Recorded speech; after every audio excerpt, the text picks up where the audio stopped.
श्री गुरुभ्यो नमः। आपण मानंकु समस्तंकु एही लोक मंदिर यूट्यूब चैनल को स्वागत।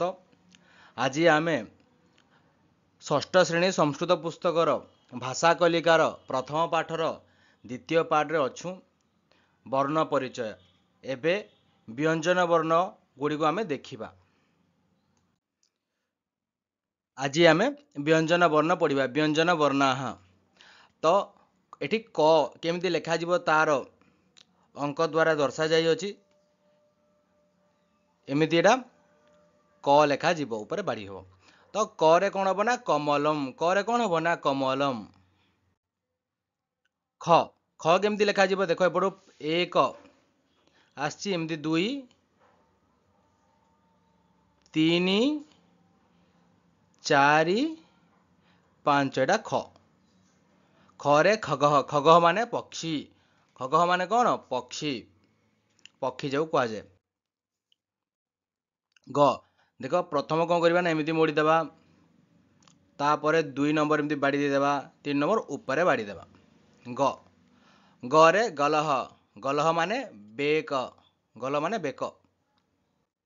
परवर्ती घ घ केमिति लिखिबा एमिति आनिबा तापर एमिति जीव दुई नंबर तीन नंबर बाड़ी रहिबो चार नंबर ऊपर बाड़ी।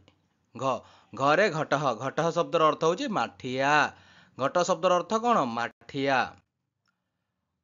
उँ केमती हम फास्ट एमती गोटे बाड़ी देवा दुई नंबर मोड़वा तीन नंबर एमती मोड़वा चार नंबर गोटे बिंदु पांच नंबर हूँ बाड़ी एटा उँ रे कंकतम। उँ मझे आछी देख कंकतम। कंकतम माने पानिया। कंकतम माने कौन पानिया। च एमती करवा दुई नंबर जीव तापर तीन नंबर गोटे बाड़ी आसीबो चार नंबर ऊपर बाड़ी रहिबो। च च रे कोन हबो ना चषक। चषक माने ग्लास। चषक माने ग्लास। छ छ केमती लिखिबा छ एटा देख सूचाई दिया जायछि एक एटा होछि दुई एटा होछि तीन एटा होछि चारि तापर एटा पांच। तो छ छ रे छत्रम। छत्रम माने छता। ज ज केमती लिखिबा देख एक अछि एटा एक एमती मोड़िबा तापर एमती सीधा रखिबा तापर ऊपर गारटा आसीबो तीन ऊपर गारे चारि एटा होछि ज। ज रे जलम। जलम माने पानी। झ प्रथमे गारटा आसीबो एक तापर दुई नंबर तापर तीन चारि पांच छ सात एमती प्रकार झ लेखाए। झरे झसह। झसह शब्दर अर्थ होची माछ। झसह शब्दर कौन अर्थ होची माछ। निय निय रे केमती करबा निय रे एमती गोटे मोड़वा तापर दुई नंबर एमती देवा तीन नंबर बाड़ी चार नंबर ऊपर बाड़ी। निय निय रे कौन हबो खंजन। खंजन खंजन गोटे पक्षी विशेष। खंजन गोटे पक्षी अच्छी पक्षी। ट ट केमती लिखिबा एमती गोटे तळको बाड़ी देवा एमती मोड़वा गोल हिसाब दुई तापर तीन ऊपर गोटे बाड़ी। बहुत इजी बहुत सरल। खंजन माने गोटे पक्षी एटा होची ट। ट रे कोन हबरे बिले ट रे टंकम। टंकम शब्दर अर्थ होची कुढ़ारी। ठ ठ देखिबा एमती बाड़ी गोटे आछि तळको पुणी राउंड होची दुई गोल ऊपर गोटे बाड़ी तीन नंबर होची बाड़ी। तो ठ ठ रे कोन कमठ। कमठ शब्दर अर्थ होची कइछ। कमठ शब्दर अर्थ कोन ना कइछ। ड एमती गोटे बाड़ी आसीबो तळको एक नंबर दुई नंबर तीन नंबर ऊपर चारि नंबर। ड ड रे डमरू। डमरू जाऊ कुआ जे ओडिया रे।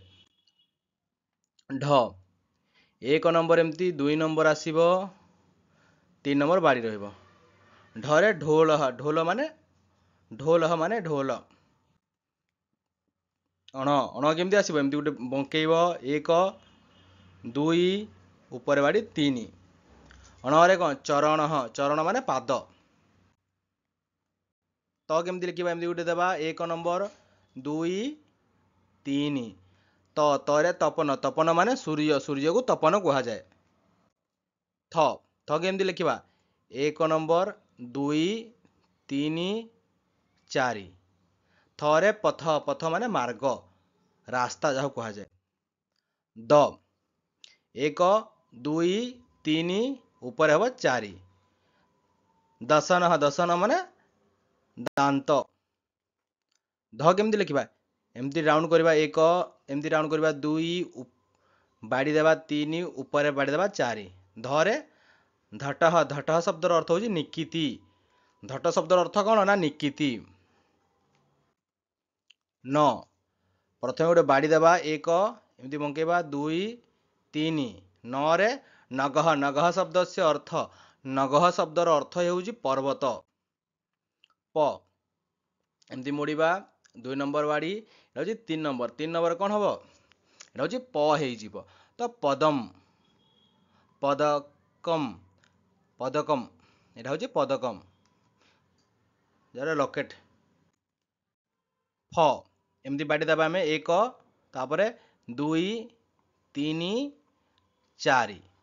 ଫଲମ୍, ଫରେ ଫଲମ୍, ଫଳ। ବ ପ୍ରଥମେ ଏମିତି ଗୋଟେ ବାଡ଼ି ଦେବା ଉପରୁ 1 2, ମଝିରେ ଏମିତି ବାଡ଼ି 3 4।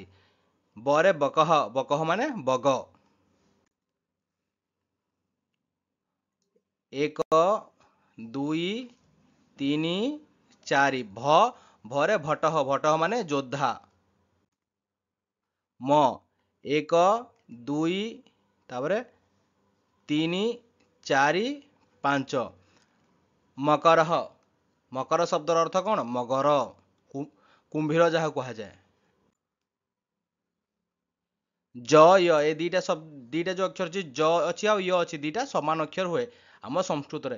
ୟ 1 2 3 4। ତ ଜବହ, ଜବହ ମାନେ ଯାଉ, ଯୋଉଟା କୁହାଯାଏ ବିଲେ, ଜବହ ମାନେ ଯାଉ। ୟାକୁ ଦେଖ 1 2 3। ରରେ ରଥଃ। ଲ 1 2 3 4। ଲ ଲତା। ବ 1 2 3। ବ ୱ ଦିଟା ଯାକ ହୁଏ। ବ ହେଲେ ମଝିରେ ବାଡ଼ି ଆସିଯିବ। ତ ବରେ କ'ଣ ହବ? ବଦନମ୍, ବଦନମ୍ ମାନେ ମୁଖ, ମୁହଁ। ସ